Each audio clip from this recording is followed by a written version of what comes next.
नहीं चाही गोरी, नहीं चाही काली, नहीं चाही गोरी, नहीं चाही काली, ज्यादा होए ना फैशन वाली रे।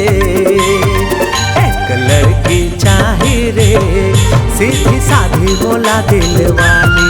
एक लड़की चाही रे सीधी साधी बोला दिल वाली।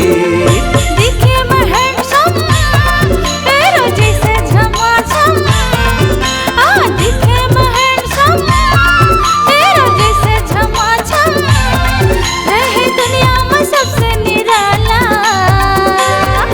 एक लड़का चाहिए रे सीधा साधा बोला दिल वाला।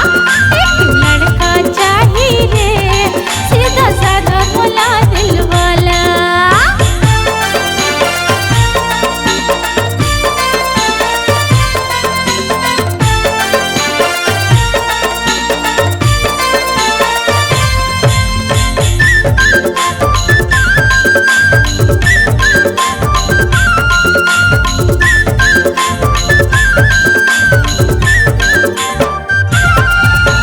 सिंपल डिमांड मकाम चलावे, मोला का भुजन सतावे। मीठी मीठी मोर से बात करे और प्यार ही प्यार लुटावे।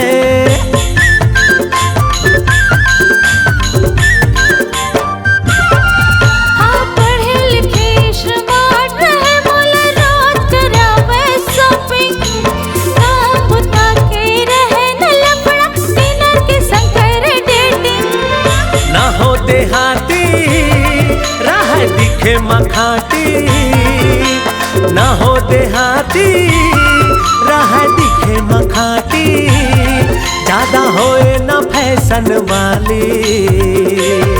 एक लड़की चाही रे सीधी साधी मोला दिल वाली। एक लड़की चाही रे सीधी साधी मोला दिल वाली।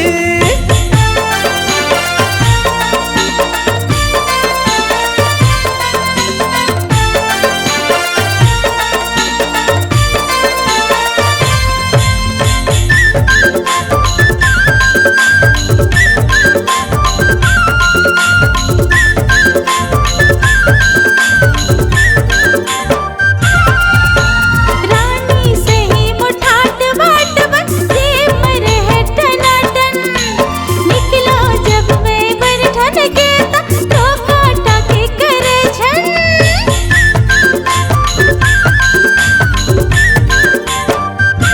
हाँ मोर फीलिंग मोर कहना माने, मोर सपना ला सजावे।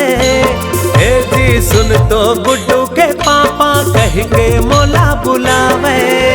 ना हो नाड़ी रहे बंगला गाड़ी, ना हो नाड़ी रहे बंगला गाड़ी, तोरा रहे जे पैसा वाला। एक लड़का चाहिए रे सीधा साधा मोला दिल वाला। एक लड़का चाहिए रे सीधा साधा मोला दिल वाला। नहीं चाही गोरी, नहीं चाही काली, नहीं चाही गोरी, नहीं चाही काली, ज्यादा होए ना फैशन वाली रे। एक लड़की चाही रे सीधी साधी मोला दिल वाली। एक लड़की चाही रे सीधी साधी मोला दिल वाली। एक लड़का चाहिए रे सीधा साधा मोला दिल वाला। एक लड़की चाही रे सीधी साधी मोला दिल वाली। छत्तीसगढ़ी गीतों का अनुपम संग्रह STM म्यूजिक CG चैनल को सब्सक्राइब जरूर कर लेवे। निर्माता निर्देशक BR साहू, सत्यम।